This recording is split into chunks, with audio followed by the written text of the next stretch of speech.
grabando.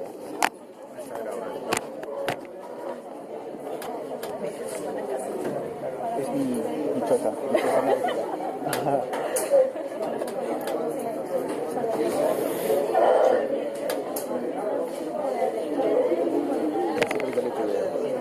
Sí, te la pongo así.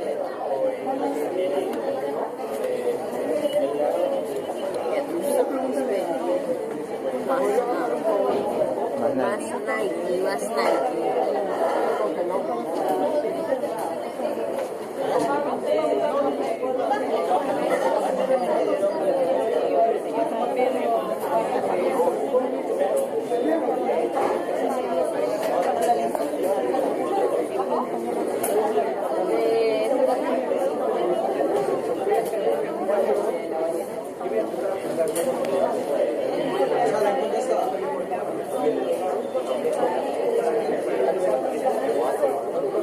Aire acondicionado, síguele.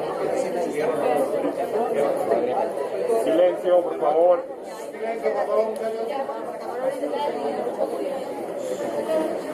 Ya chicos, buenas tardes. Me escuchan 20 minutos y luego los que quedan con alguna duda o algo me llaman para acercar, ¿ya? Pero escuchen por favor, no quiero escuchar que estén hablando ni comentando ahí. Bueno, esto es vejiga, la coloración es hematoxilina eosina. ¿Qué es la vejiga? La vejiga es un órgano hueco, ¿no es cierto?, que sirve para recepcionar la orina que viene de los uréteres y los eliminar mediante la uretra. La vejiga es uno de los pocos órganos que va a tener un epitelio especial. El epitelio se denomina epitelio transicional. Gracias, doctora. Guarde después. Bien, entonces el epitelio se denomina epitelio transicional, polimorfo o uroteo. Y les voy a señalar dónde está el epitelio, que es lo que nos interesa. Entonces, aquí hay unas proyecciones ondulantes, esta es la luz, esto es el epitelio y por debajo ya vemos la capa muscular. El día de hoy nos vamos a enfocar en el epitelio. ¿Qué tipo de epitelio es? Es un epitelio polimorfo. ¿Y por qué viene el nombre de polimorfo? Eso, porque tiene formas que van a ir entre el epitelio escamoso y el epitelio cilíndrico. Por eso lo han denominado epitelio polimorfo. Y ahora vamos a ver una célula que les han tomado en el examen. Esto por si acaso está en 4X. A mí me gusta siempre ir desde 4X hasta 40 para que puedan identificar el órgano. Tiene el epitelio, es bien delgado y luego tiene una capa prominente muscular. Es uno de los pocos que van a ver así, ¿ya? Ahora vamos a 10.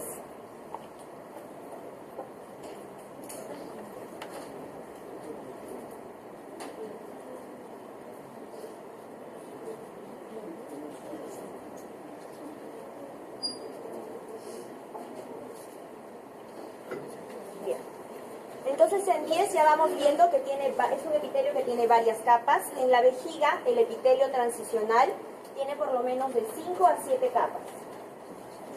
¿Qué otro órgano o qué otra estructura también tiene un epitelio transicional?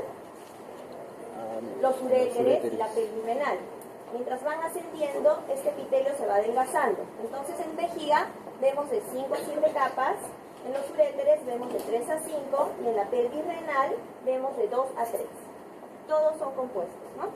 Y luego las células en paraguas se van a ubicar en la parte más superficial de este epitelio. Vamos a poner en 40 para buscar una bonita.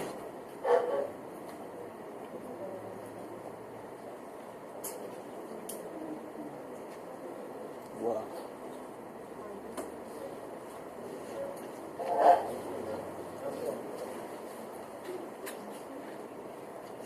Bueno, acá la vemos. Entonces, las células en paraguas o umbrella cell vendrían a ser estas. Son las más superficiales, son voluminosas, pueden ser mononucleadas, pero también pueden ser binucleadas. Acá, tienen un citoplasma más claro. Y luego tenemos ya el epitelio polimorfo, ¿no? Que en las zonas más anchas van a contar, por lo menos debería haber hasta 5 capas. 5 capas. ¿Ya? Esto es el epitelio polimorfo. Esto. Acá hay un núcleo, otro núcleo, esa es una capa, acá hay otro, esa es otra capa, acá hay uno más pequeño, esa es otra capa.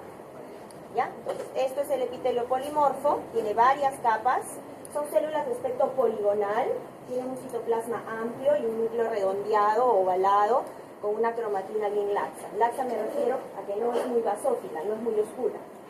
¿Okay? Y luego, en la parte más superficial, pues las células en parados. En su guía les han colocado que también pueden objetivar lo que es la cutícula. Pues la cutícula es la condensación que está en la parte más externa de las células en parados. Condensación me refiero a eso, que se ve más rosado, más eosino. ¿Listo? Y luego aquí, en la parte más basal, pues la membrana basal, ¿no? Esto de aquí ya vendría a ser el tejido conectivo con algunos capilares. Lo que nos interesa hoy es identificar este tipo de epitelio polimorfo con las células en parados. Entonces hemos visto en 4, hemos visto en 10 y ahora estamos viendo en 40 para identificar estas células. ¿Sí? Coloración hematoxilina eosina.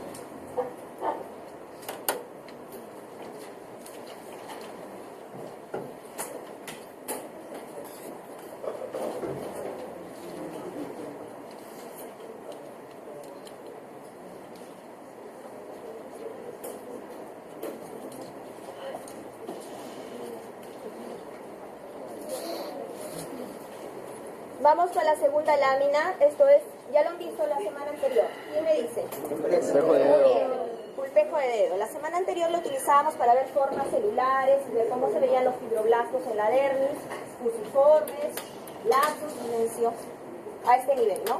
Bueno, esta semana, como estamos viendo epitelios compuestos, nos interesa esto. Esto es el epitelio escamoso, estratificado, plano, queratinizado. ¿Okay?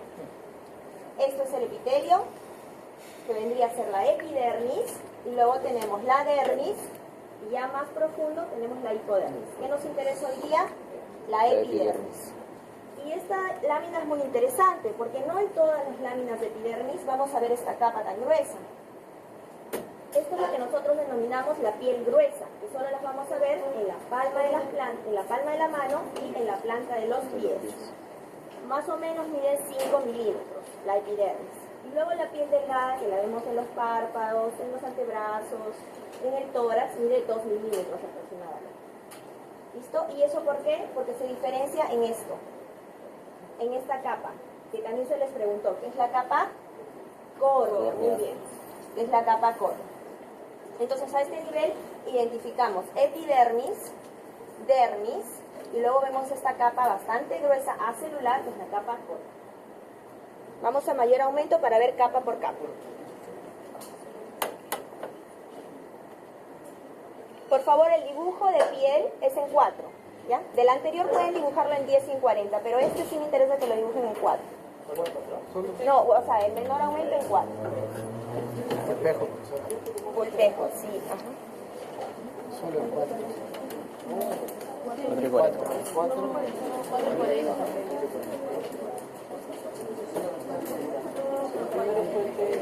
4.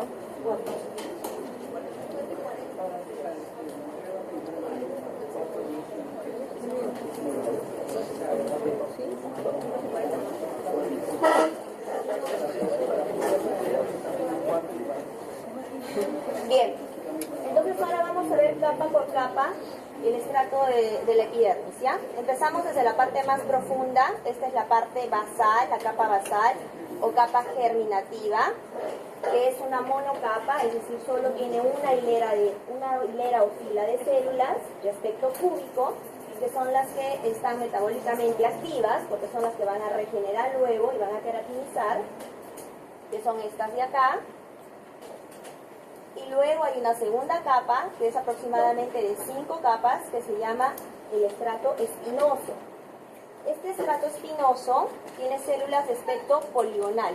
E incluso podemos ver que hay puentes intercelulares entre célula y célula. ¿Ven estos espacios claritos que hay acá? Ok, esos son los desmosomas, que lo han expuesto ustedes muy bien, ¿no? Son los desmosomas o los puentes intercelulares que mantienen unidos una célula de otra. ¿Qué estrato es? Es el estrato espinoso o escamoso. El estrato espinoso junto con el estrato basal se denomina estrato de Malpighi. Que no está en la guía, pero pueden colocarlo. Malpighi. Malpighi, con G. Ok. Luego tenemos la capa granulosa. Escuchen. La capa granulosa, que es esta de acá. ¿Por qué se llama capa granulosa? Justamente porque vemos unos gránulos en el citoplasma, que son estos puntitos. ¿Los ven? Puntitos, puntitos, puntitos en el citoplasma. Son células distintas a estas, ¿verdad? Aquí vemos un citoplasma amplio y rosado. Aquí vemos un epitelio de aspecto cúbico. Y estas de acá tienen un citoplasma como que tuvieran unos puntitos basófilos en el citoplasma. Por eso se llama granulosa. ¿Y qué contienen? Contienen gránulos de queratohialina. Gránulos de queratohialina. Y luego vamos a mover un poco la lámina para ir a la siguiente capa.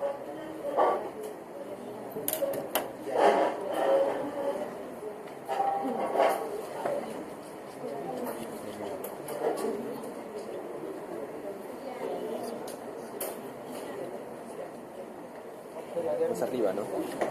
Estamos la epidermis. Epidermis. Imagínense que esto era la dermis y estamos bajando porque la luz está hacia abajo. Hacia afuera. ¿Ya? Ok, entonces ya hemos visto esta capa que es la granulosa y luego dense cuenta que se comienzan a perder los núcleos, ¿cierto? Yo ya en esta capa ya no veo núcleos. Hay gránulos, gránulos, gránulos y luego se comienza a condensar en un área un poco más gruesa de color eosinófilo, más fuerte, el color es mucho más fuerte porque aquí están más condensados los gránulos que esta capa. Esta capa se llama la capa lúcida. La capa lúcida. Y esta capa lúcida junto con la capa córnea son las dos únicas capas que no poseen núcleos y que se encuentran únicamente en la piel gruesa. ¿Y cuál dijimos que era la piel gruesa? Palma de la mano y la planta de los pies. ¿Okay? El resto tiene una capa córnea, pero es muy delgada. Los llaman basket web, es como si fueran las canastas. Son pequeñas tiritas súper delgadas. En cambio aquí son más compactas. ¿Se dan cuenta? Son gruesas y compactas. Entonces tenemos la capa lúcida y luego tenemos la capa córnea. La capa córnea, ¿de qué está constituido? Pues de queratina de alto peso molecular.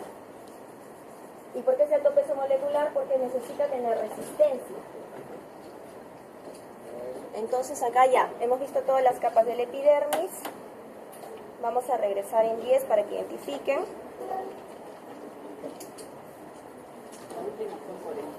Sí, son 40. Entonces ahora sí se les va a hacer más fácil identificar las capas en 10, ¿no? Vamos de afuera hacia adentro.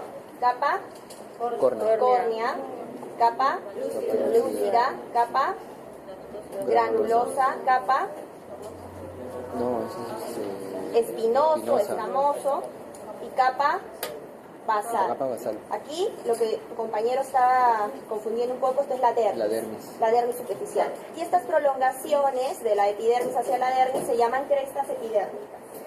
Crestas epidérmicas. Ok, entonces eso es lo que respecta a pulpejo de dedo, ¿ya?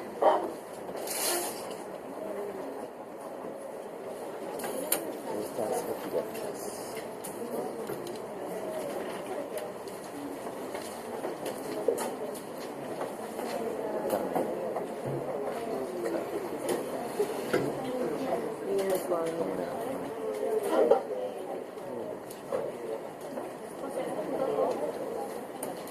Otro dato que me estaba olvidando de comentarles es, ¿alguien sabe cuánto demora una célula basal en llegar a hacer una capa córnea? En llegar a queratinizar. ¿Alguien se ha hecho peeling de las chicas? ¿Nadie se ha hecho un peeling de la piel para renovar la piel? Ah, ya bueno, demora de 20 a 45 días. Por eso cuando te haces el peeling, tu dermatólogo te dice, señora o señorita, por favor, no se exponga al sol durante casi 4 semanas o 5 semanas, ¿no? Entonces, vean qué importante es saber la parte histológica normal para que después, cuando veamos ustedes o pasen de año en la parte patológica y ya vean las alteraciones, pues no les engañen, ¿no? Ya sepan cuáles son las verdaderas capas, cómo es la capa córnea, cómo es la piel gruesa, cómo es la piel delgada, etc. Ya, y esto también es importante. Esta es otra lámina, esto es esófago y la coloración también es hematoxilina eosina.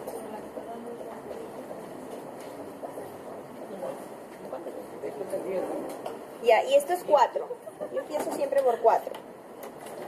Entonces, primero ubiquemos la luz, el epitelio, la submucosa, y luego hacia abajo, no, esta es la mucosa, la submucosa, y luego hacia abajo ya la capa muscular. ¿Cuál es el órgano? El órgano es esófago. Y lo van a identificar porque este es uno de los pocos que tiene las glándulas submucosas.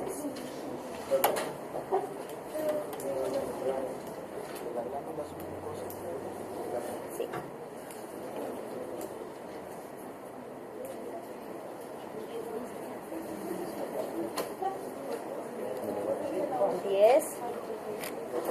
Nuevamente, y cuando estamos en 10, noten la diferencia. Podemos ver que es un epitelio estratificado, sí, ¿no? Podemos ver que es un epitelio de tipo plano estratificado también, compuesto, pero ¿es queratinizado o es no queratinizado? No queratinizado. Muy bien, ¿no es cierto? No vemos esa capa compacta en la luz que sí tenía en la anterior. Entonces es un epitelio poliestratificado, plano, no queratinizado, ¿cierto? ¿Y cómo sé que es esófago? Pues esto me ayuda mucho, que no debería decírselos, pero bueno. Esto de acá. Las rayitas. ¿Los lipocitos? Es las glándulas submucosas. Ah, las submucosas. Las glándulas submucosas. Las submucosas. Entonces vamos a 40 para ver las capas del esófago, del epitelio del esófago.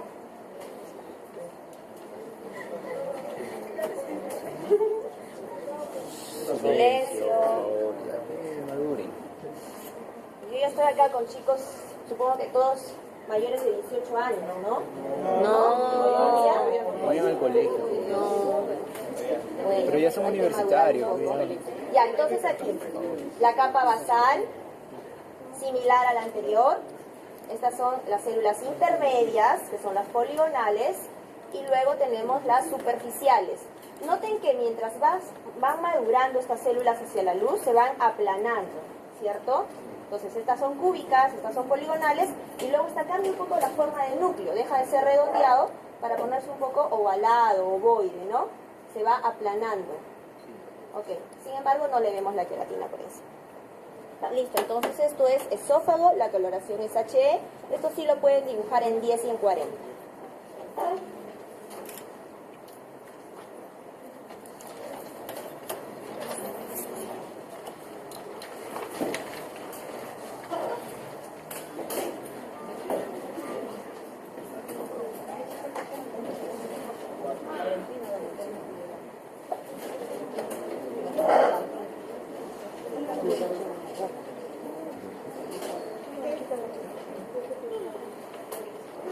Bien, entonces hablamos también sobre las glándulas, ¿no?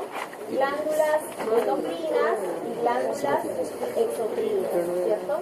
¿Qué dijimos de las glándulas endocrinas? Que eran aquellas que vertían su contenido hacia la sangre, hacia el espacio intercelular o hacia una célula vecina, que eran las secreciones de tipo paracrino, ¿no?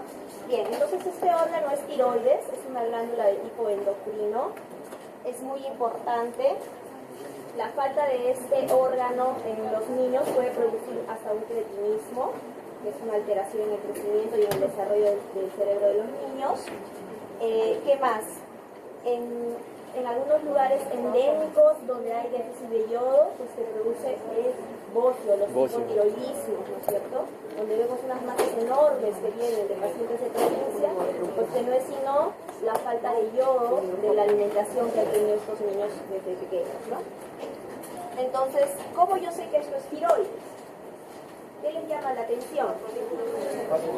Estos espacios no son en blanco, ¿no? Es un material de aspecto gelatinoso, rosado, homogéneo, acelular, pues esto se llama coloide. ¿Cómo se llama esto? Coloide, ¿cierto? ¿Y qué contiene? Contiene la tiroglobulina, que está en espera para que la célula folicular desarrolle pues la T3 y la T4, ¿cierto? Que es su función. Coloide, contiene tiroglobulina.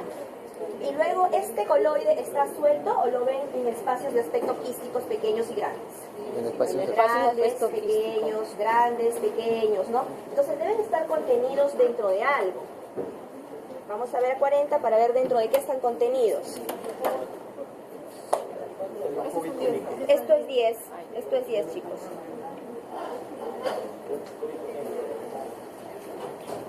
Ah, sí, qué rico. Ahora sí.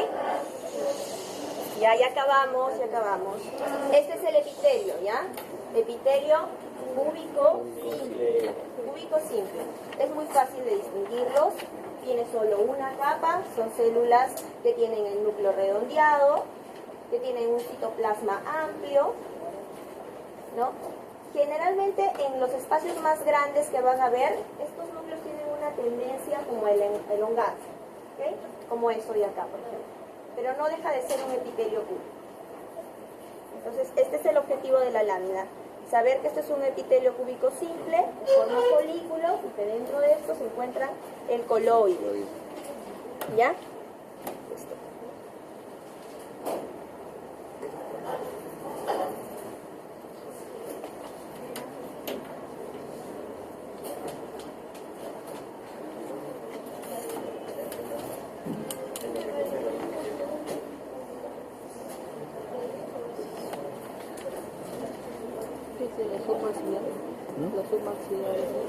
Ah, es un maxilar.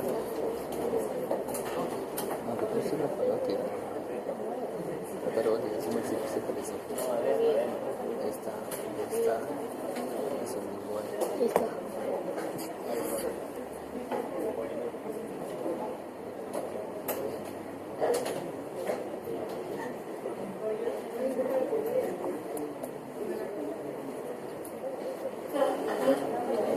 Bien, y la última lámina es glándula submaxilar. ¿Qué es la glándula submaxilar?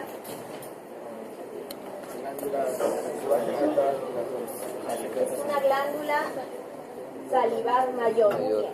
¿Qué otra glándula salivar mayor conoces? Parótida. La parótida, muy bien, y la sublingual, ¿cierto?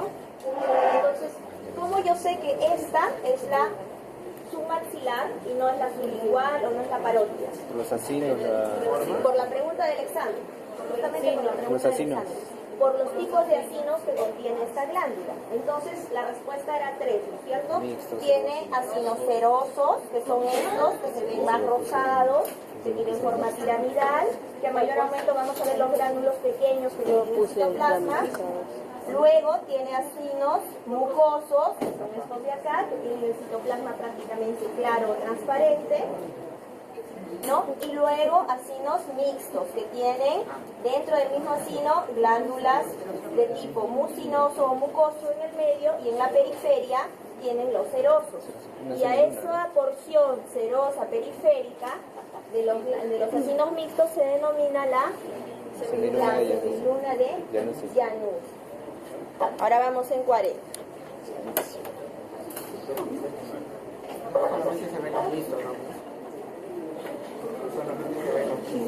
La semiluna. Ahí se ven todas. Se veían las 3. Ahí les he mostrado las tres. No, sí, las tres sí, pero no pasa la semilla. Ahí mira. Vas a ver las está grande atrás.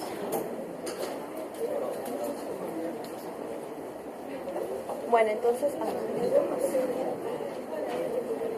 Están los mucosos, serosos. ¿El anterior fue 10? Sí, el anterior fue 10. Bueno, entonces aquí en 40 tenemos los acinos serosos con la forma piramidal, que tiene unos pequeños gránulos, ¿se dan cuenta? Unos gránulos, unos puntitos más basófilos, son bien finitos. Cuando estén en el microscopio, muevan el micrométrico para que puedan identificar. ¿Y cómo identificar que es seroso? Pues que el menor aumento es más rosado. Esos gránulos son gránulos decimógenos, que por ejemplo pueden contener la amilasa, que es importante para la producción de saliva, ¿no? Gránulos decimógeno con Z. Listo. Y luego tenemos estos de acá, que son los acinos mucosos, que son fáciles de identificar, porque ya les comenté que el citoplasma es prácticamente transparente, muy claro, y los núcleos van a encontrarlos en la porción basal. Ok, sí. Y luego tienen estos de aquí, que tienen los acinos mucosos centrales, y en la parte periférica, en forma de una semiluna, vean acá, en forma de una semiluna, la porción secretora, que son la semiluna de Janus. Sí, también acá. Está bonito. Aquí también. Muy bien. Ah, sí, sí, ah. Listo, chicos. Entonces, si les ha quedado alguna duda, después ya me llaman y lo vemos en un correo, ¿ya? Le dije a Grecia, no a la profesora. Será como.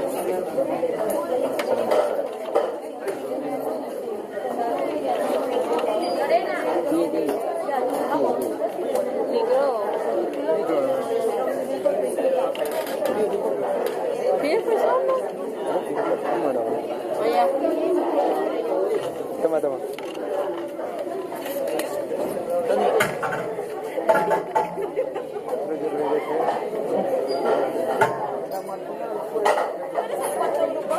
Quinto. Tercero. No, el cuarto. Cuarto. Ajá. Tercero.